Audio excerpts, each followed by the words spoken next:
Hey Algebra 2, welcome to lessons 71 and 72. The sun is blocking out that title, but that's what this is. So you'll be doing lesson 72 today. These are very easy lessons, you guys. And what I want to tell you, first of all, is kind of stuff that you don't need to do. If you look at lesson 71,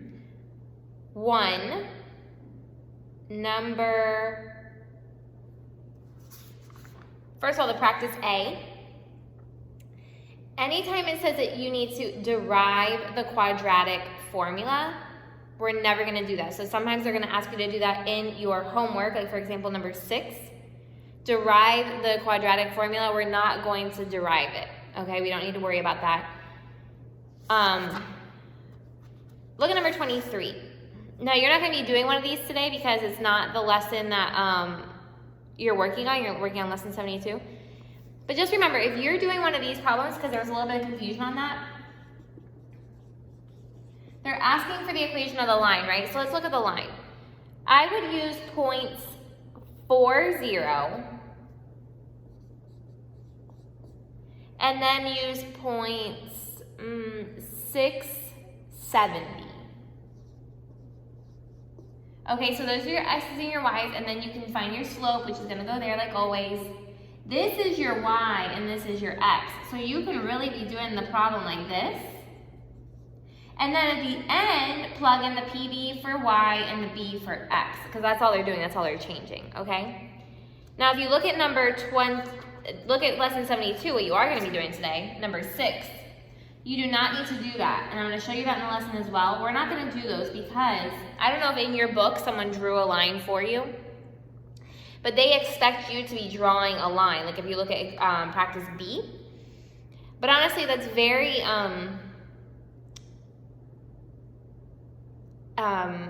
not helpful, inútil, basically, unuseful, because you would never do that in real life, okay? So I understand that a lot of algebra, you're like, what are we going to be doing in real life, Francesca?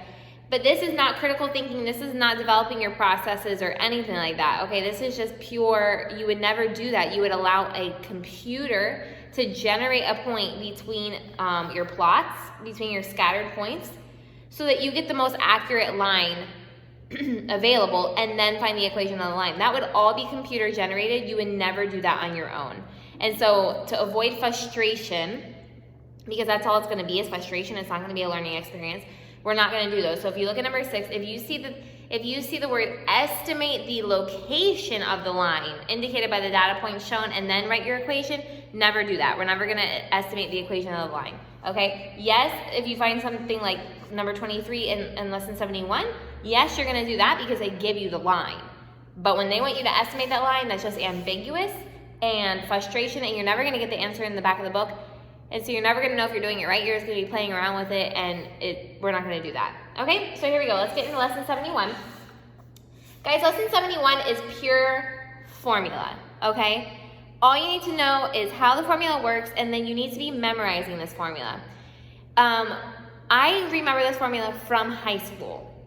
Okay, from high school. I only used it for 1 semester in the university. Okay, so I went to high school a long time ago.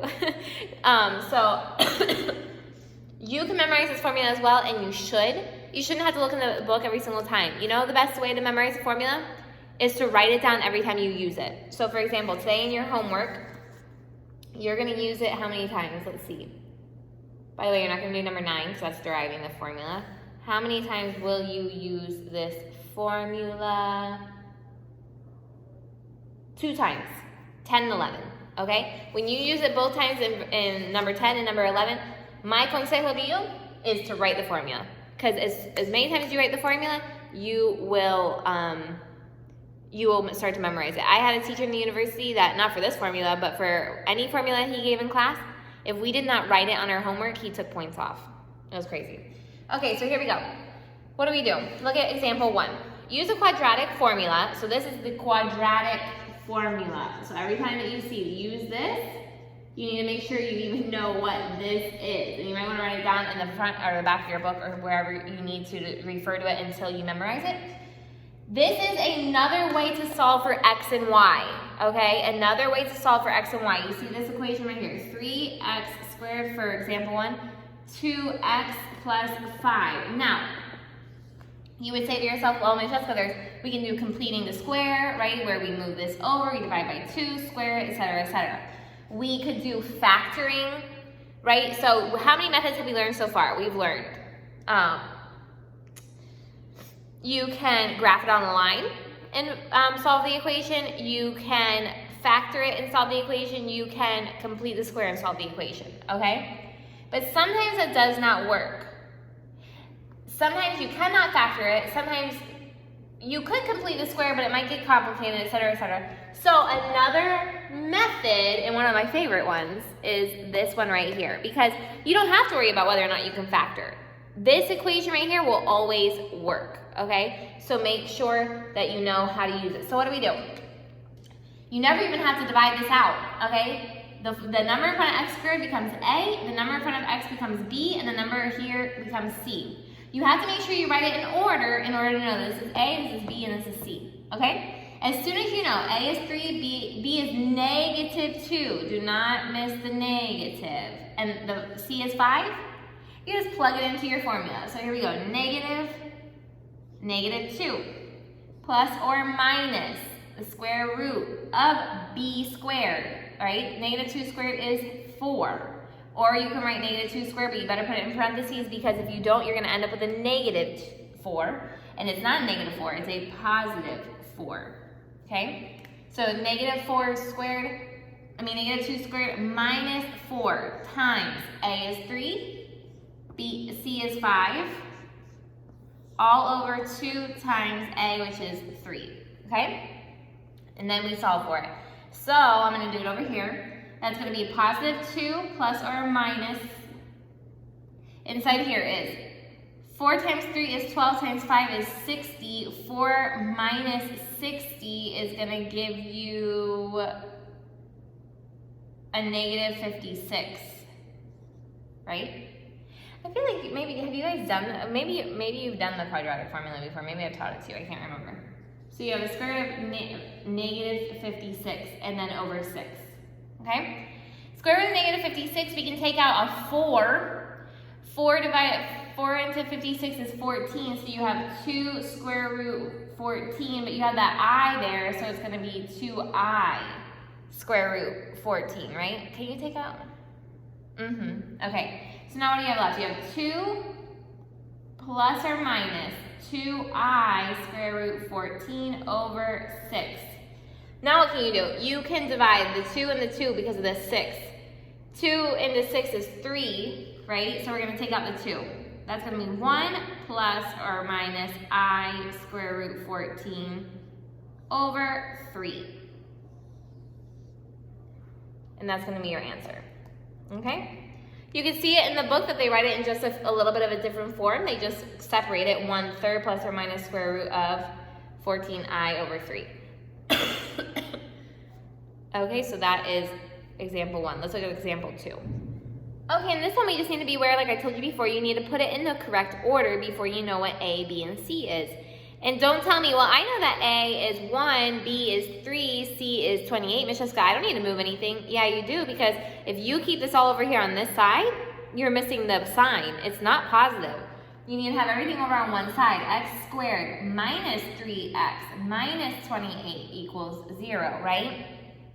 So then you know that A is 1, B is a negative 3, and C is a negative 28. And then we can plug it in. Negative 3 plus or minus the square root of negative 3 squared, which is 9, positive 9, minus 4 times A is 1 and C is negative 28. All over 2 times 1, which is 2. I don't know what 4 times negative 28 is. 112. Okay, let's just make sure. 4 times 28 is 112. It's positive because you have 2 negatives there, so we're going to add the 9. 121. So that one's going to be happy. It's going to be the square root of 121. So now we have positive 3 plus or minus the square root of 121 is 11, all over 2. So then we actually can do this one because there's nothing complicated about that. We can go 3 plus 11 over 2 and 3 minus 11 over 2 because that's what the plus and minus means. 3 plus 11 is 14. 14 divided by 2 is 7. Okay, you can kind of still see that. 3 minus 11 is negative 8 divided by 2 is negative 4. So now your answers are 7 and negative 4. On a test or anything like that, if you wanted to check it, you just go right back into here. Oop, here, don't you need to check these because these are just X problems. So if it's not complicated, example 1, there's no way you can check it doing the plugging in, but example 2, you can. Just plug 7 into this and make sure it comes out okay, negative 4 into this and make sure it comes out okay. Okay, so go ahead and do letter B as your practice and we'll come back and make sure you got the right answer. Okay, the answer to your practice is 1 and 2. Okay, and how do we get that? Look what we do. A is 2, B is negative 6, C is 4. Negative 6 plus or minus square root of 6, which is 36, minus 4 times A, which is 2 times 4, which is C, divided by 4. That's positive 6. 36 minus 4 times, this is 4 times 2 is 8, 8 times 4 is 32, 36 minus 32 is 4. Square root of 4 is 2. So now you're left with 6 plus or minus 2 divided by 4. So that's 6 plus 2 divided by 4 is 2. 6 minus 2 divided by 4 is 1. Okay, let's get into lesson 72. Oh, how weird, it's like disappearing, sorry, but I'll still be able to explain it. Look, look at lesson 72.2 because we're skipping the other part, right? This is super easy, you guys. There's hardly anything to teach here. Except, look, it says 4 angle negative 210. Negative 210. You know what you do when you do negative 210? Well, look.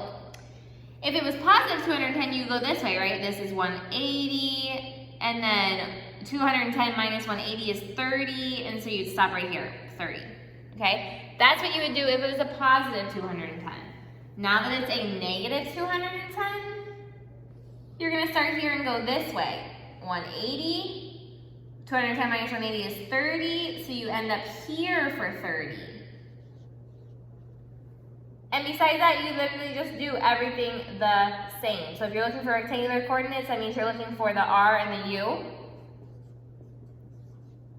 So what are we going to do? This is our R, this is our U, right? This is 4.